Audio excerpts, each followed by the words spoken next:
नमस्कार दोस्तों। टावर की घड़ी समय बता रही है और यह भी बता रही है कि समय कभी किसी के लिए एक जैसा नहीं होता। समय बदलता है और परिवर्तनशील समय के साथ जनता का मूड भी चेंज होता है। इसी टावर से आवाजें जब निकलती है कि हम जमीनों में गाड़ देंगे, किसी के बाप ने दूध पिलाया हो तो हम एक एक का हिसाब लेंगे, तो समझ लीजिए दूसरों को गुंडागिर्दी की उल्हाना देने वाले कथित विकास पुरुषों के आचरण कैसे होंगे। फूलचंद प्राइवेट लिमिटेड कंपनी के कुछ परिजनों के आचरण क्या होंगे जो आज आपके परिवार के मुखिया बनाए जाने की गुहार लगा रहे हैं।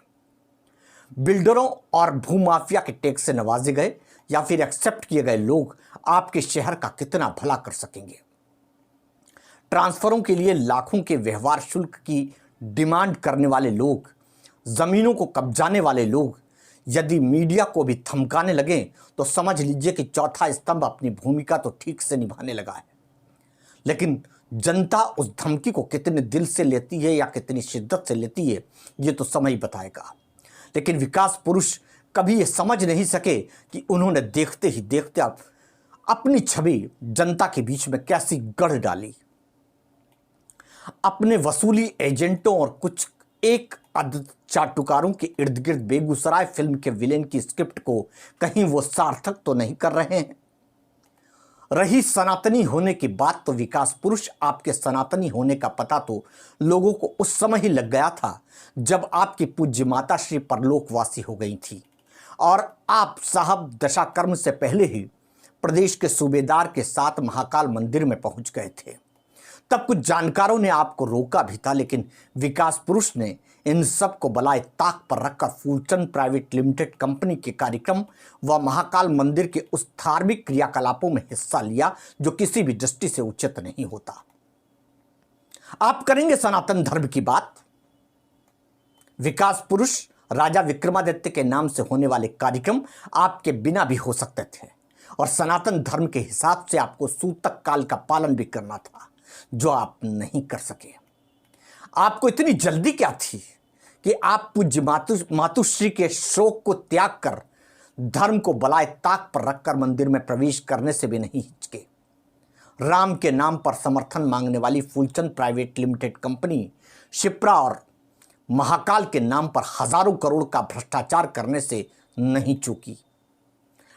आपकी भी हिस्सेदारी सब में निश्चित रूप से थी। विकास पुरुष महाकाल लोक में फाइबर की ऋषि मुनियों की मूर्तियों ने आंधी में उड़कर यह दिखा दिया कि भ्रष्टाचार किस चरम पर हुआ। धर्म को राजनीति का हिस्सा खूब बनाया गया और लोगों को खूब भावुक बनाकर समर्थन जुटाया गया। हालांकि यह सही कहा विकास पुरुष ने कि ये महाकाल की नगरी है, यहां काल सबका हिसाब करता है। चुनौतियां जब कड़ी हो जाती हैं तो उस समय कुछ महान व्यक्ति ही संयम रख पाते हैं। जो आपा खो देते हैं उस समय उनका जो असल चरित्र होता है वो सामने आ जाता है। सबसे बड़ा डर तो प्रोटोकॉल खोने का है। वो प्रोटोकॉल जो समय के साथ मिला, अब नहीं मिलेगा तो फिर डेकोरम कैसे मेंटेन होगा। ये डर तो होना ही चाहिए। समझ लीजिए कि विपक्ष सफल हो गया। जनता ने जब चेतन मन से चिंतन किया तो यह एहसास हुआ और यह एहसास जरूर उभरा, यही विपक्ष की सफलता का राज है। शहर दो हिस्सों में बटा हो, लेकिन नए शहर और पुराने शहर में कमोबेश यही हालात हैं। हमें मुखिया को बनाने से पहले यह सोचना होगा कि हम कोई ऐसी गलती तो नहीं करने जा रहे हैं जो हमें बरसों तक अपने मुखिया को ढूंढने में और उससे बात करने में लगे। अपनी बात या समस्या का हल पाने की बात तो दूर है, क्या पहले जिन्हें मुखिया बनाया वो इस फॉर्मेट में खरे उतरे? क्या फूलचंद प्राइवेट लिमिटेड कंपनी अब अच्छे प्रोडक्ट नहीं दे पा रही है? उनके प्रोडक्ट डिफेक्टिव क्यों आ पा रहे हैं? बिल्डर बनाम भूमाफिया और अव्यावहारिक घमंडी मुखिया कभी आपके परिवार और घर का भला नहीं कर सकेंगे। ये कालू पर भी बात लागू होती है। कालू आलू जो भी थे, मुखिया मुख सो चाहिए, खान पान सो एक, पाले पोसे सकल अंग, तुलसी सहित विवेक। यहां तो ऐसे मुखिया हैं जो खुद ही खाते रहे और खुद का ही विकास करते रहे। आप ठगे गए। महाकाल लोक के नाम पर, करोड़ों के विकास के नाम पर सनातनी होने का दावा करने वाले लोग महाकाल लोक में भ्रष्टाचार करके फिर किस मुंह से धार्मिक होने का और सनातनी होने का दावा करते हैं। महाकाल लोक का कोना कोना भ्रष्टाचार की कहानी बयां कर रहा है। किसी से कुछ छुपा नहीं है। जब महाकाल लोक का भ्रष्टाचार उजागर हुआ तब भी विकास पुरुष चुप थे, क्योंकि विकास पुरुष का हिस्सा था, या बोले कि कमीशन भी की रकम उन तक पहले ही पहुंच चुकी थी, इसलिए वो चुप थे। क्योंकि सहज ही अंदाजा लगाया जा सकता है कि जो एक अदद ट्रांसफर में लाखों के व्यवहार शुल्क की मांग कर ले, वो महाकाल लोक के निर्माण से लेकर उसके उद्घाटित होने तक चुप कैसे रह सकता है। भोपाल में महाकाल लोक की जांच करने वाले लोकायुक्त की डीजीपी का जो ताबड़तोड़ तबादला हुआ, भोपाल के सतपुड़ा में आग लगी, विक्रम विश्वविद्यालय को ए ग्रेड से बी ग्रेड पर लाने का श्रेय भी तो विकास पुरुष आप पर ही आता है। विक्रम विश्वविद्यालय के सिंडिकेट मेंबर में ऐसे लोगों को अपने प्रभाव का दुरुपयोग करके उन्हें काबिज कराना, जो रजिस्ट्री का काम करते हो, एक अदद रजिस्ट्री जो काम करता है उसको सिंडिकेट मेंबर बना दिया। एक तो अपनी ही बिरादरी से बनाया गया सिंडिकेट है,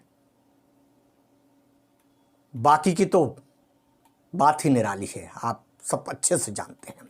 विश्वविद्यालय के एक खास चाटुकार पूर्व कुल सचिव प्रशांत पुराणिक 7 महत्वपूर्ण कार्य उनको दे रखे थे आपने, विकास पुरुष, जिन्होंने अपने ही लोगों को, मतलब आपके अपने लोगों को और उन्होंने अपने लोगों को भी उपकृत किया। पीएचडी कांड तो सभी को मालूम है। फूलचंद प्राइवेट लिमिटेड कंपनी के डायरेक्टर की पत्नी, मैं अध्यक्ष नहीं बोल रहा हूं, का नाम भी पीएचडी कांड की सुर्खियों में रहा।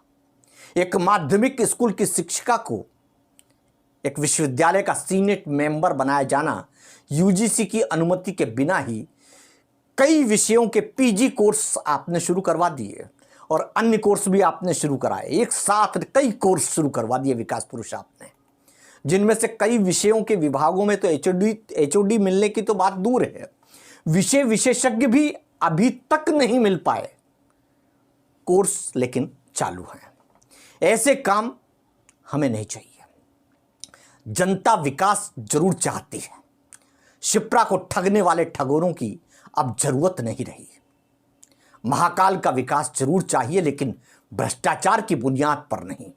शहर को प्यास बुझाने के लिए एक पृथक से डैम की आवश्यकता है, जिस पर आप विकास पुरुष प्रश्न पूछने पर बाहें चढ़ाते हुए नजर आते हैं। सिंगस्त 2016 हजारों करोड़ का भ्रष्टाचार जग जाहिर है। ऐसे ही कई घोषित कंपनियों का, ऐसे ही कई घोषित करोड़ों की संपत्तियों का स्वामी ऐसे नहीं हो जाता। भजिए तलने से लेकर हजारों करोड़ों के स्वामी हो जाना चर्चा का विषय है। धमकियों से शहर की आवाजों को नहीं दबाया जा सकता। जमीन में गाड़ देंगे, किसे गाड़ेंगे आप? बाप का दूध, हम एक एक का हिसाब करेंगे। विकास पुरुष जी, जनता और समय जब हिसाब करता है तो फिर आदमी कहीं का नहीं रहता। हमने कई आसारामों और लालुओं का हश्र देखा है। हाँ, ये बात मैं फिर से रिपीट करूंगा कि ये महाकाल की नगरी है साहब। यहां बड़े बड़े बोल वचन कभी नहीं चलते।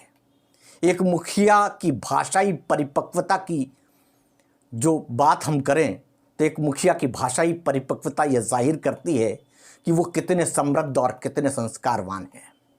ये कबड्डी का मैच तो कल खत्म हो जाएगा, आने वाले समय में खत्म हो जाएगा, लेकिन खिलाड़ियों को अनुशासन कभी नहीं छोड़ना चाहिए।